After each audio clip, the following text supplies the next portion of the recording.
आप देख रहे हैं आज का आवाज न्यूज। अब खबर बलिया से। जन्म मृत्यु प्रमाण पत्र जारी करने के नाम पर धन उगाही करते सचिव। विकास खंड रसड़ा के ग्राम पंचायत पूरा दलाई तिवारीपुर का मामला प्रकाश में आया है कि वहां के सचिव ग्राम पंचायत अधिकारी से स्थानीय निवासी के अपने 10 वर्षीय पुत्र के जन्म प्रमाण पत्र बनवाने के लिए आवेदन अप्रैल में किया था। उक्त ग्राम सभा के सचिव के द्वारा चुनाव का हवाला देकर चुनाव के बाद जन्म प्रमाण पत्र जारी करने की कहकर टालते रहे। जब चुनाव के बाद आवेदनकर्ता ने सचिव से संपर्क करने पर सचिव साहब के द्वारा जन्म पंजीकरण कराने वाली वेबसाइट अपडेट की बात कहकर टाल दिया गया। 3 माह व्यतीत होने के बाद आवेदक के द्वारा सचिव से जन्म प्रमाण पत्र जारी करने के लिए कहा गया तो सचिव के द्वारा कहा गया कि ऐसे ही नहीं बन जाएगा जन्म प्रमाण पत्र बनवाने में खर्च लगता है। खर्च की रकम जमा करिए तो जन्म प्रमाण पत्र जारी हो जाएगा। आवेदक के द्वारा असमर्थता जताने के कारण अब तक जन्म प्रमाण पत्र जारी नहीं किया गया है।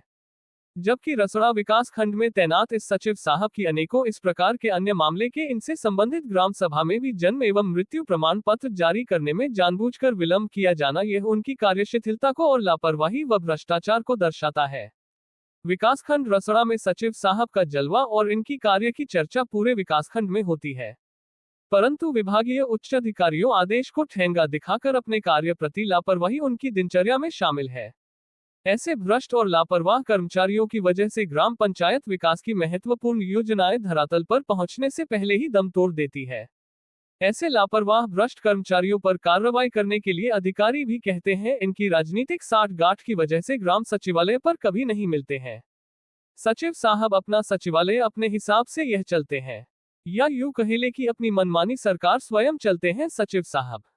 इस प्रकार के कर्मचारियों की वजह से जरूरतमंद लोगों को जन्म और मृत्यु प्रमाण पत्र के लिए महीनों से ब्लॉक का चक्कर लगाना पड़ रहा है, दिक्कत और कठिनाइयों का सामना करना पड़ रहा है। जबकि प्रदेश के मुख्यमंत्री जनता दरबार लगाकर जन समस्या के निराकरण के लिए प्रतिदिन जनसुनवाई करते हैं और अपने अधीनस्थ सभी कार्यालय में जनसुनवाई करने का दिशा निर्देश है। लेकिन ऐसे सचिव साहब है कि इन पर कोई इस प्रकार का आदेश का प्रभाव नहीं होता है।